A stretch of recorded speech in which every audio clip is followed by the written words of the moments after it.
Bonjour et bienvenue sur ma chaîne. Aujourd'hui, nous allons voir comment optimiser vos images. Pour alléger son site internet, il est important que vos images ne soient pas trop lourdes. Pour pouvoir réduire ces images, au niveau taille et au niveau poids. Pour les besoins de la démo, je vais télécharger une image sur unsplash.com. Donc, ici, je vais chercher une image comme modèle. Je vais prendre celle-ci par exemple. Donc, en règle générale, quand on veut faire un bandeau, on utilise du 1920 par 1080. Donc là, ce format est proposé en 1920 par 1980, mais on va prendre la taille au-dessus. Déjà parce qu'on va pouvoir la réduire nous-mêmes, et ça va permettre de voir la manipulation. Donc là, je vais pouvoir fermer. On va aller sur notre explorateur de Windows pour comparer téléchargement. Donc là, j'ai l'image que je viens de télécharger, elle fait 1,58 MO. Donc là, mettre ce genre d'image directement sur votre site web, c'est même pas la peine, vous en mettez trop, le site est très lent. Donc d'où l'intérêt d'optimiser nos images en ayant le maximum de qualité. Alors pour cela, on peut utiliser un outil qui s'appelle Skoosh, skoosh.app. Donc je vous mettrai les liens dans la description. J'ai fait déjà un tuto là, qui présente différents outils pour vous aider à fonctionner sur WordPress pour tout ce qui est images et autres utilitaires. Donc vous tapez Skoosh dans votre moteur de recherche et normalement ça devrait être le premier. Vous avez la possibilité d'installer l'application ou le faire directement en ligne. Nous, on va le faire directement en ligne. Donc là, on va chercher notre image. Donc elle est ici. Ouvrir. Voilà comment ça se présente. Donc là, on voit à gauche, c'est notre partie d'origine, et à droite, ça sera la version modifiée. Donc là, on peut voir déjà que actuellement, il l'a déjà compressé. De 1,58 MO, on est passé à 926 KB. Tout en sachant qu'il a conservé la même dimension. On va le resizer. Ici, nous, on dit qu'on veut cette image en 1920, donc il va recalculer automatiquement la hauteur. Et là, on est passé à 619. Si je veux récupérer cette image, j'ai juste à cliquer ici pour la télécharger.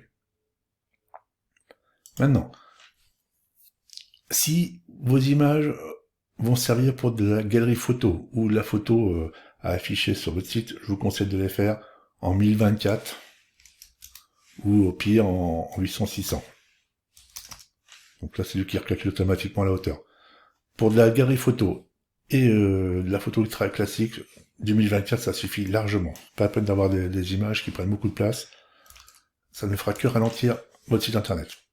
Il est conseillé, au niveau de Google, d'avoir des images au format, ce qu'on appelle WEP. C'est-à-dire, donc là, j'ai fait une compression par défaut en JPEG, mais je peux également convertir mon image au format WEP. Et là, donc, au niveau poids, ça bouge un petit peu, mais au niveau taille, qualité, on est quasiment pas trop de changement. On peut la télécharger, on verra à quoi elle ressemble. Vous avez sûrement un logo avec un fond transparent. Donc, par défaut, ce logo est forcément en format PNG. Donc là, je vais fermer ça, je vais rouvrir une image. Alors, ici, j'ai un logo, ouvrir. Voilà, donc là, on a notre original, et là, on a la version JPEG, donc il a appliqué automatiquement un fond. Pour conserver notre transparence, il faut passer en mode web. Et là, il a remis la transparence. Bon, en règle générale, les logos sont pas très lourds, donc s'ils restent en PNG, c'est pas très gênant. Mais ayez le réflexe automatiquement de passer au format web. Et là, je peux le télécharger. Voilà pour cet outil.